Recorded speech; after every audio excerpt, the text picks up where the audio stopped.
Gimana? Di mana? Gak apa-apa dia dari sini aja. Di kumpul sana. Sini Pastor di situ aja. Oh. Kita sini. Gitu. Ya kan? Fotonya dari sana. Fotonya. Ya kan? Fotonya dari sana. Enggak apa, enggak apa. Mari. Kita ke sini. Nah, itu. Agak kumpul ke sini dikit. Ada yang di bawah ini, boleh. Ayo, ibu-ibu. Nah, ada yang fotonya, ada satu. Ada yang itu pakai apa? Pakai kursi. Lama dan apa? Oh, bisa duduk. kursi. Nah, duduk. Bisa duduk kursi. Nah, silakan duduk. Sini. Yang pendek agak tinggi kan? Yang tinggi agak pendek kan? Itu Di sini apa bisa? Iya.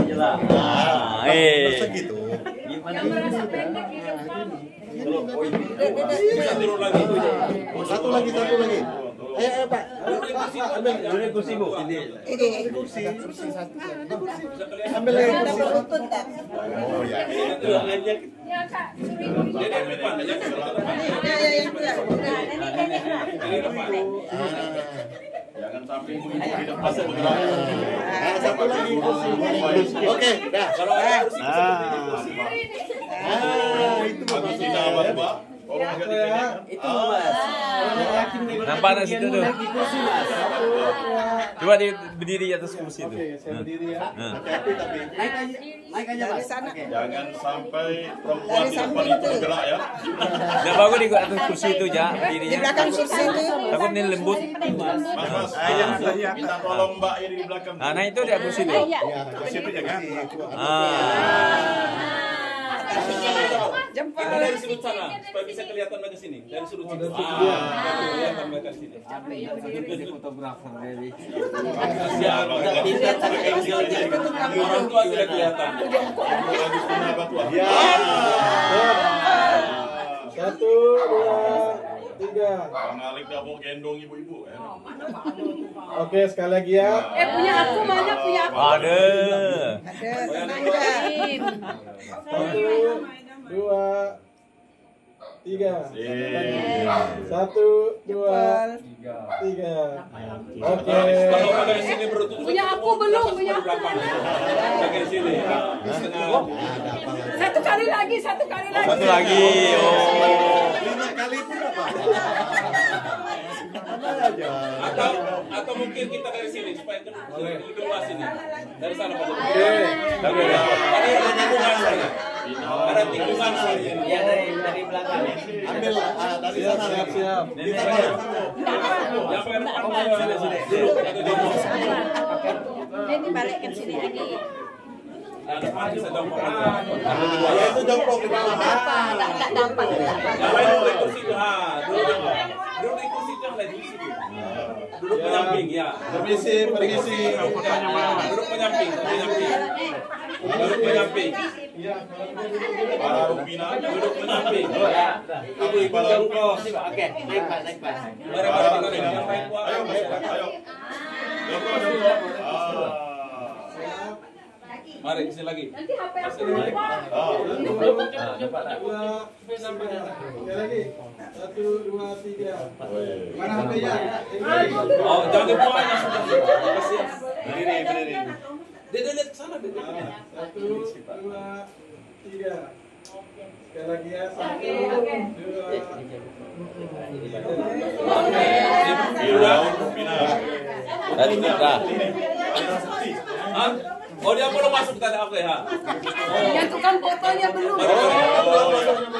Masa sekretaris ini nggak masuk bahaya. Oke. Sip. Lebih lama biar lebih lama jongkok juga apa-apa. Semangat. Biar rasa muratnya enggak. Banyak juga. Bu bendahara ini banyak orang umurnya. Sarangeo. Oke.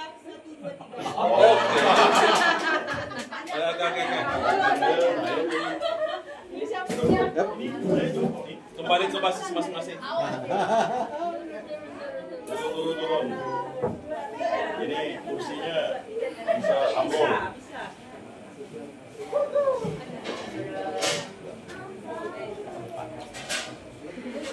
Jabol.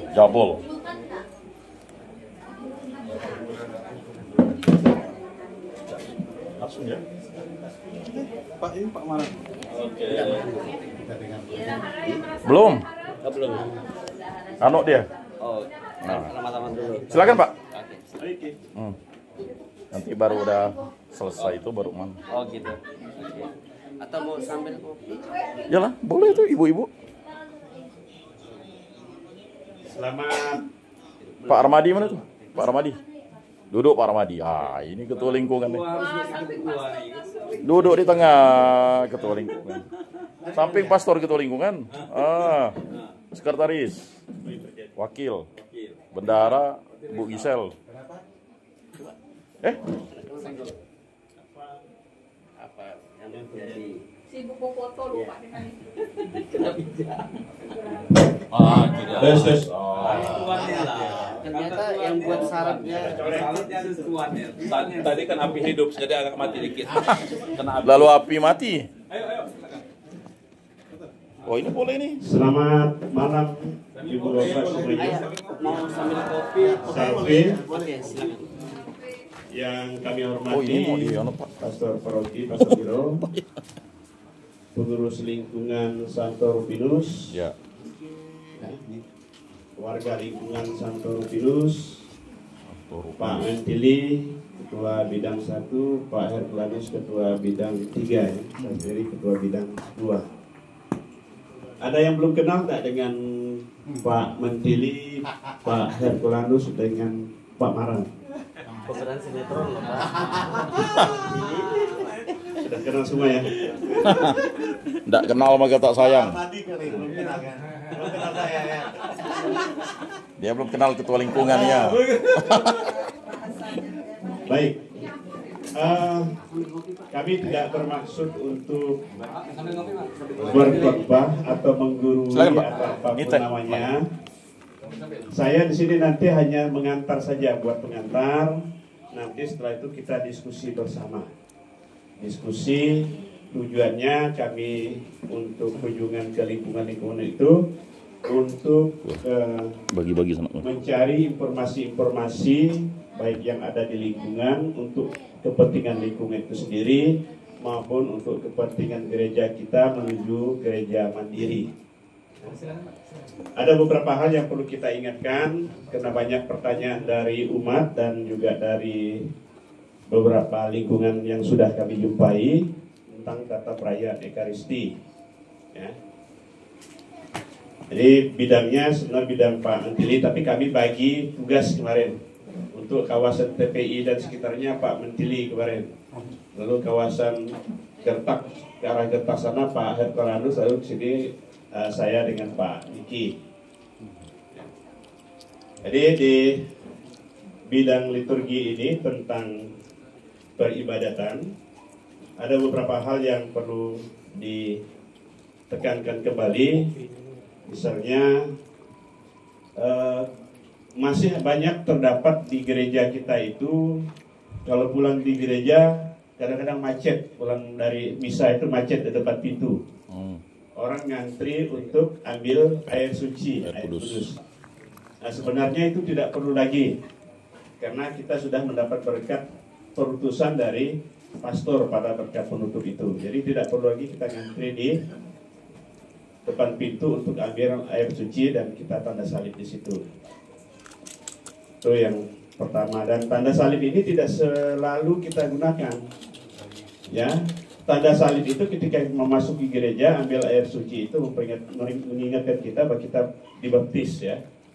Kemudian setelah di gereja itu kita memulai dan mengakhiri perayaan Ekaristi, itu tanda salib. Kemudian ketika kita mendengarkan bacaan Injil dan Haleluya itu kita buat tanda salib di dahi, di mulut dan di dada.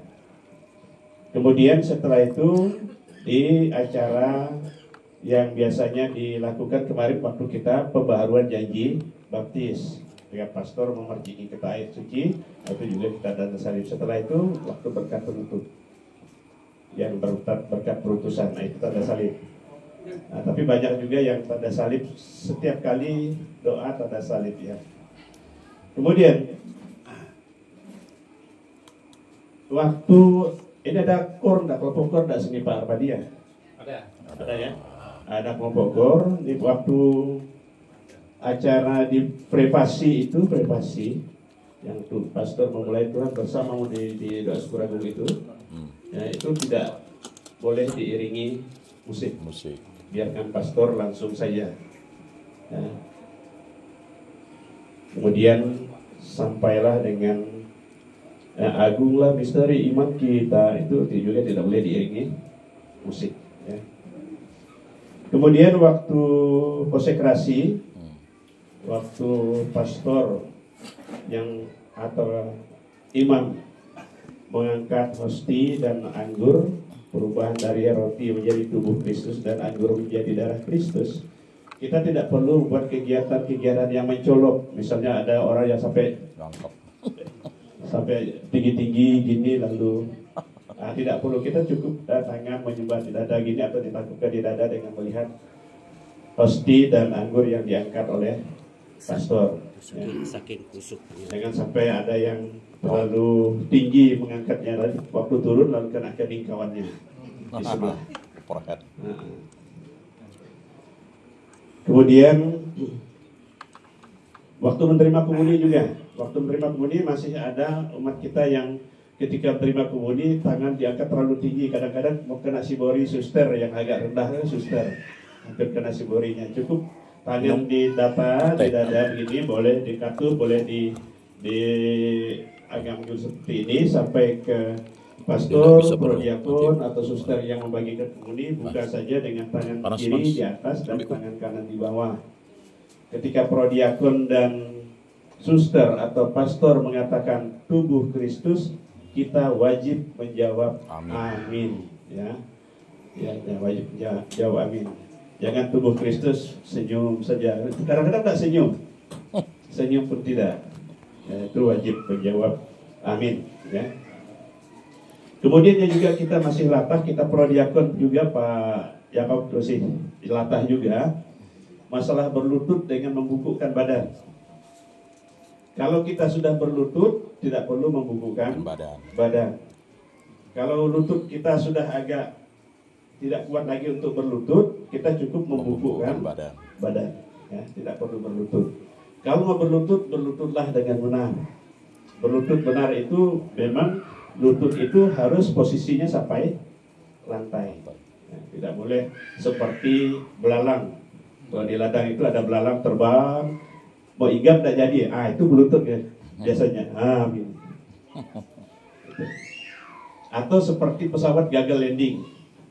Nah itu enggak boleh. Bagus kita hanya membungkukkan badan saja.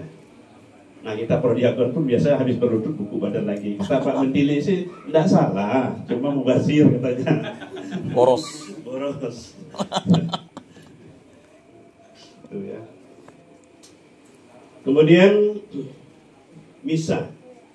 Nah misa di lingkungan itu kalau dipimpin oleh pastor paroki, dalam hal ini Pastor Hiro, stipendiumnya tidak ditentukan berapa. Diserahkan sepenuhnya kepada keluarga yang memanggil untuk memberikan stipendium, berapapun jumlahnya. Tetapi kalau pastor tamu, bukan pastor paroki kita yang membawakan atau mempersembahkan misa, kesepakatan pastor paroki Sedekanat Pontianak Raya itu stipendiumnya 500.000 kalau pastor tamu. Ya, itu sudah disepakati. Nah, bagaimana kalau misalnya ternyata stipendiumnya tidak cukup? Itu boleh ditambah dengan kolekte pada saat itu untuk mencukupi sampai dengan 500.000 rupiah. Nah, sisa kolektenya wajib diserahkan ke gereja ya, wajib diserahkan ke gereja.